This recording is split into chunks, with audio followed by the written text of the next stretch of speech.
Jim was recommending investing in Russia before the break, and I asked him, though, if he thought his country recommendations were insulated from the crisis or if they, too, will feel the pain. Everybody's going to feel the pain. America's the largest economy in the world. It's also the largest debtor nation in the history of the world. So when those problems come, it's going to affect everybody. Europe as a whole is an even larger economy. Well, they've got serious problems facing them, too. There are many potential problems out there. Aaron, you should be worried. I'm trying to get you worried. I am terrified, Jim. Make no doubt. This is the stuff that keeps me up at night. Nightmares over this. I'm glad that you brought up Europe, though, because, you know, in Greece, Spain, Italy, and Portugal, government bonds are all on the rise. What's going on over there? Tell me. Well, things have calmed down. Things are not getting dramatically worse and falling off a cliff at the moment. The bonds fell off a cliff a year or two ago, totally collapsed. The world didn't come to an end, so now they're rallying. But when the crisis comes next time, or semi-crisis, whatever comes next time, they will go back down. The problems of the world are not over. Greece has not solved its problems. Spain has nobody has solved their problems yet. I mean, that seems pretty clear. Now Japan is engaged in massive quantitative easing and deficit spending. As the government debt to GDP, the level has reached I want to get this right, it's 230%. Do you think this ends in wealth confiscation? How could it possibly end otherwise? Other ways? Well, it's a terrible shame because I love Japan a great deal, but you just pointed out, Japan has staggering internal debts. They do have a lot of international reserves, but internally, they got very, very high debts. Mr. Abe, the new guy, is printing huge. He has said, I will print unlimited, that's his word, unlimited amounts of money, and he is borrowing even more money. Now, I own Japanese stocks at the moment because of all that, all this money that's going to be pushed into the economy. But 20 years from now, or even sooner maybe, we're all going to look back and say, you know, Mr. Abe ruined Japan. That was the final death throw of Japan when they just went over the cliff. Now, I mean, they got declining populations. Right. I'm sorry, I interrupted you. You were saying, continue, please. I was just going to say they have declining populations, staggering debts increases, debasing the currency. I mean, it's going to be a nightmare in the end. He's going to go down in history as a disaster. Now, on the other side of the argument, people say that Japan, it can't default because they can print their own currency. What do you say to this? Of course they can. You know, the currency goes to nothing. Right. And you may get paid, but you're going to get paid in worthless currency. Every country in the world that's done that, Aaron, has ended up in the tank. This has never worked in the long. Never has it worked in the long term. Never has it worked in the medium term. I said, sometimes it works in the short term. I own Japanese shares. I even own the Japanese currency as we speak today. But 20 years from now, can you imagine? I won't own this stuff in 5 years. Right. Japan is going to be going over the cliff. Yeah. Now, let's talk about China. Last time you were here, we talked about China as well. The third plenum, it made it clear during that time that the Chinese is going to move towards a consumer-led growth economy. In your view, Jim, will that shift lead to further slowing in the growth of China? Some places will slow down, yes. When you shift your economy from one place to another, the people you shift away from slow down, the people that you shift to grow. In the meantime, the whole overall may slow down some. But yes, but nothing goes straight up forever, Aaron.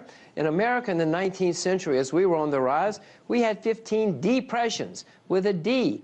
And yet we came out of the 19th century as the most successful country in the world in the 20th century.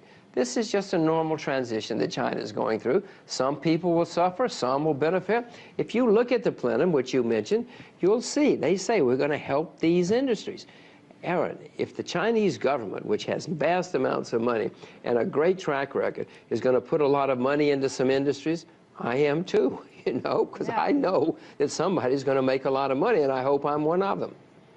Now, what about bad debt in China, though? In 2013, non-performing loans at banks in China, they increased for an 8th straight quarter. Then, in December, we saw this mini funding crisis, and the Chinese government is now letting banks roll over all of this debt, roll the debt over. Are the Chinese doing what the Americans and Japanese did before them and putting off the inevitable write-downs like we spoke about?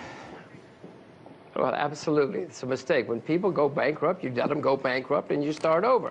you know, kicking the can down the road or denying reality is never good for anybody. China will certainly have problems.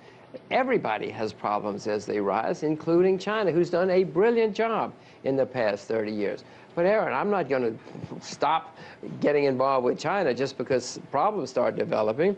In that plenum, they said we're going to help. These industries are going to do well. Those industries are going to continue to do well. Other people will suffer. I'm not sure the Chinese stock market has made its bottom yet, but I do know that some industries are going to come out of all this making huge amounts of money. Okay, now I know that you're keen on China. The future is bright in the long term, all that. But here in the U.S., a lot of our guests, they're very troubled, and they've been talking a lot about the financialization of the U.S. economy, driven by Wall Street instead of Main Street. Now, do you think this financialization is key to why the U.S. is having problems today? Of course it is. I mean, people on Wall Street are making fortunes right now. They think they've died and gone to heaven or won the lottery or something. But Aaron, unemployment in America is higher now than it was before 2008. This hasn't solved any problems. Yes, they're printing a lot of money. Obama's spending a lot of money. The people are getting all of this money, and their friends are very happy. They think things are great. But the overall situation underneath is deteriorating more and more and more. Now, I have one last question for you. I want to ask you about commodities because I like commodities and I like talking about them. I know that you were really, really long on sugar for a while, but that ended. What are you looking at in the commodity market today? Well, sugar went up, came back down. You should buy sugar. I'm very keen on sugar right now.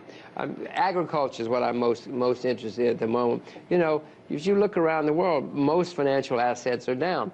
Agricultural products are up in 2014, and I'm very optimistic about the future of agriculture in America, worldwide. You should become a farmer, Aaron. I should become a farmer. I mean, specifically what in agriculture, though?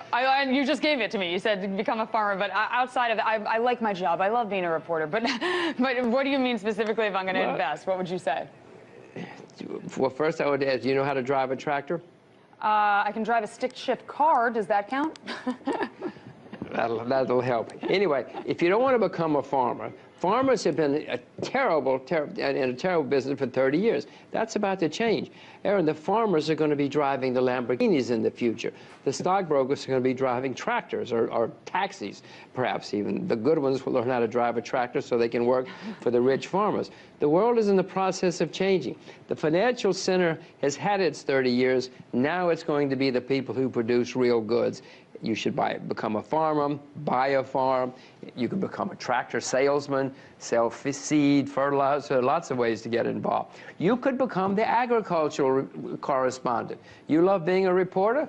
Be the farm reporter. Got it. Thank you. I'm glad that I found my new mentor, Jim. This is awesome. Jim, thank you so much. We always love having you on. Your insight, your comedy, for lack of a better word, sad comedy, but comedy nonetheless. And we love hearing from you. Thank you so much. Please come back on very soon.